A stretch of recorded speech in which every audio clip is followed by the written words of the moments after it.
Hi friends, అందరూ ఎలా ఉన్నారండి? Welcome to my channel. Friends, ఈరోజు నేను చూపించబోయే డిష్ ఏంటంటే మునగాకు కారప్పొడి అండి. ఫ్రెండ్స్, నేనైతే ముందుగానే మునగాకుని తీసుకున్నానండి. వాటిని చక్కగా కాడలు లేకుండా సపరేట్ చేసేసి వీటిని బాగా శుభ్రంగా 4-5 సార్లు వాష్ చేసేసి నేను ఒక 1 అవర్ పాటు ఎండలోనే ఆరబెట్టానండి. ఆరబెట్టిన తర్వాత నేను మీకు చూపిస్తున్నాను ఫ్రెండ్స్. మనం కడిగేసుకున్న తర్వాత జల్లెడ దాంట్లోకి నీరంతా పోయే వరకు ఉంచుకొని ఇలాగా ఎండలో ఆరబెట్టుకుంటే చక్కగా మనకి విడివిడిగా వస్తాయండి. లేకపోతే మనకి ఒక్కొక్క ఆకు అంటుకొని ఇలా పొడి పొడిగా రాదండి ఆకు అనేది. చూడండి ఫ్రెండ్స్, నేను మొత్తం ప్రాసెస్ అంతా చేసేసి మీకు చూపిస్తున్నాను ఫ్రెండ్స్. ఇప్పుడు ఈ మునగాకు పొడిని ఎలా తయారు చేసుకోవాలో చూద్దామండి. మునగాకు పొడికి ఈ ఆకుని సిద్ధం చేసుకొని పక్కన పెట్టేసుకున్నాం కదా, అలాగే దీంట్లోకి ఇంగ్రీడియంట్స్ అండి ఫ్రెండ్స్. ఒక 3 స్పూన్ల వరకు వేరుశెనగ గుళ్ళు, 3 స్పూన్ల వరకు పొట్టు మినపప్పు. ఫ్రెండ్స్, నేనైతే పొట్టు మినపప్పును వేస్తున్నాను. మీ దగ్గర మినపగుళ్ళైనా పర్వాలేదు, సాయం మినపప్పు అయినా పర్వాలేదండి. 3 స్పూన్ల వరకు తీసుకోండి. అలాగే పచ్చిశనగపప్పు 3 స్పూన్లు, 10 వెల్లుల్లి రెమ్మలు. ఫ్రెండ్స్, ఒక 10 వరకు ఎండుమిర్చి అండి. ఫ్రెండ్స్, నేనైతే ఈ కారంగా ఉంటాయని 10 వరకు తీసుకున్నానండి. మీరు వాడే ఎండుమిర్చి కనుక కారం లేకపోతే ఇంకొక 5 వరకు వేసుకోవచ్చండి. ఫ్రెండ్స్, అలాగే 2 స్పూన్లు ధనియాలు, 2 స్పూన్లు జీలకర్ర అండి. ఇప్పుడు మునగాకు కారపొడిని ఎలా ప్రిపేర్ చేసుకోవాలో చూద్దాం ఫ్రెండ్స్. మునగాకు కారపొడిని ప్రిపేర్ చేసుకోవడానికి నేను స్టవ్ ఆన్ చేసేసి ఇలా ఒక వెడల్పాటి గిన్నెని పెట్టేశానండి. ఇలాగా వెడల్పాటి గిన్నె అయితే మనకి సమానంగా అన్నీ వేగుతాయని నేను దీన్ని పెట్టుకున్నాను ఫ్రెండ్స్. ఇప్పుడు మనకి ఈ ప్యాన్ అనేది వేడైన తర్వాత మనం ముందుగా తీసి పెట్టుకున్న ఈ వేరుశెనగ గుళ్ళని వేసుకోవాలి. ఫ్రెండ్స్, వీటిని ఆయిల్ లేకోకుండానే లైట్గా ఫ్రై చేసుకోవాలి. ఫ్రెండ్స్, ఈ మునగాకు పొడి అనేది బీపీ పేషెంట్లకు కానీ డయాబెటీస్ ఉన్న పేషెంట్లకు కానీ చాలా ఉపయోగపడుతుందండి. మన బీపీని కంట్రోల్లో ఉంచుతుంది, షుగర్ని కంట్రోల్లో ఉంచుతుందండి. మీరు కూడా తప్పకుండా ట్రై చేసి చూడండి ఫ్రెండ్స్.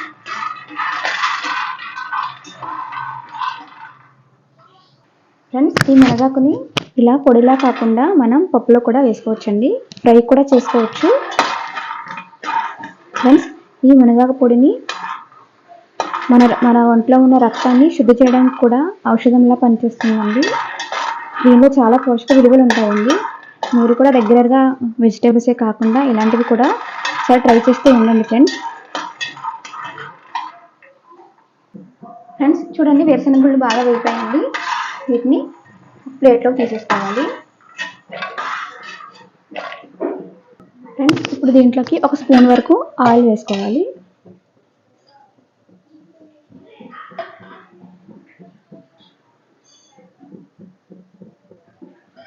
ఇప్పుడు దీంట్లోకి పచ్చిశనగపప్పును వేసుకోవాలండి.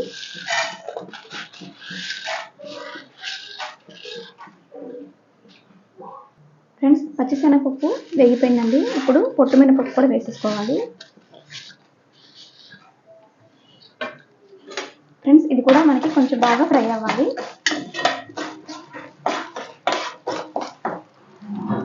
ఫ్రెండ్స్, చూడండి, మనకి ఈ పొట్టు మినప కూడా లైట్గా ఫ్రై అవుతుంది అనమాట. ఇప్పుడు దీంట్లోకి ధనియాలను కూడా వేసేసుకోవాలి, జీలకర్ర కూడా వేసేసుకోవాలి.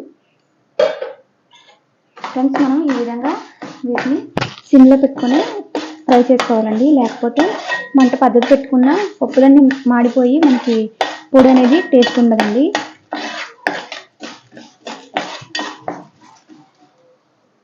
ఫ్రెండ్స్, మనం వేసిన ధనియాలు జీలకర్ర కూడా కొంచెం ఫ్రై అయిన తర్వాత మిరపకాయలు అలాగే వెల్లుల్లి వేసేసుకోవాలి.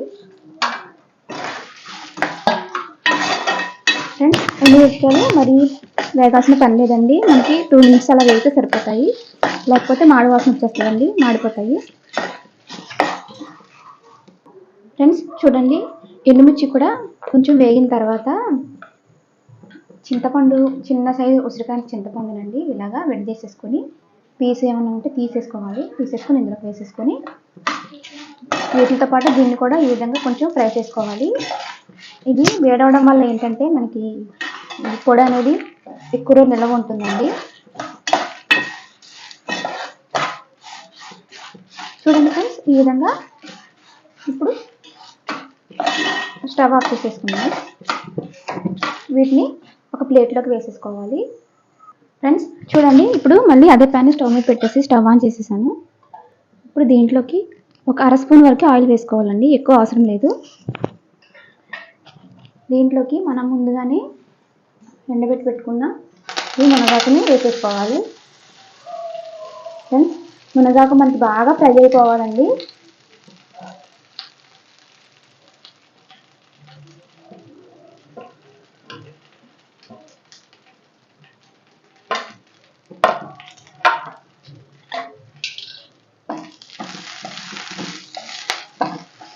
ఫ్రెండ్స్ ఇలా కలుపుకుంటూ దీన్ని ఫ్రై చేసుకోవాలి. మనకి ఈ మునగాకు అనేది బాగా వేగిన తర్వాత బాగా క్రిస్పీగా అయిపోతుంది అనమాట. ఆ స్టేజ్కి వచ్చే వరకు ఈ ఆకుని ఈ విధంగా ఫ్రై చేసుకోవాలండి. మనకి మరీ లేతగా ఉన్న ఆకైనా అంత క్రిస్పీనెస్ రాదండి, కొంచెం ముదురు ఆకైతే క్రిస్పీనెస్ బాగా వస్తుంది.